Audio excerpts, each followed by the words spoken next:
Trade Principal Secretary Regina Ombam says Kenya is in talks with a company from the United Arab Emirates to invest in automation, repairing of current berths, and construction of a direct shipping line at the Port of Mombasa.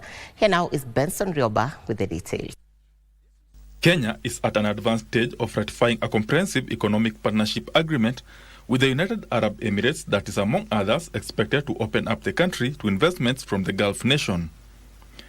Among the first beneficiaries under the deal will be investments at the Port of Mombasa, as Trade Principal Secretary Regina Ombam explains. And therefore, one of our ports, that is Mombasa Port, is very critical for us. And so we are keen on a strategic partnership for the management and modernization of the Mombasa Port. That is a conversation that the Managing Director of Kenya Ports Authority will engage with them. But, the Port of Mombasa is a critical artery for trade and business, not only for Kenya, but all the other countries up to the hinterland, all the way into DRC.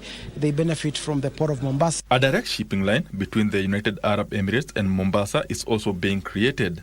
This would include co-financing the rehabilitation of older berths and launching a direct shipping line, which is vital to cementing Kenya's regional logistics dominance.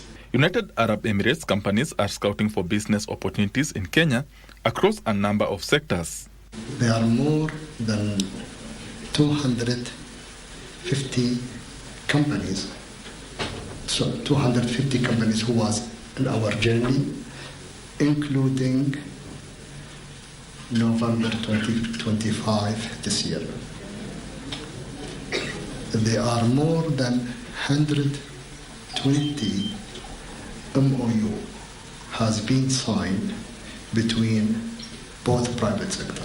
The trade between Kenya and the United Arab Emirates is valued at 439 billion shillings, with the bulk involving petroleum products, chemicals, meat and vegetables. Benson Rioba reporting for Prime Edition.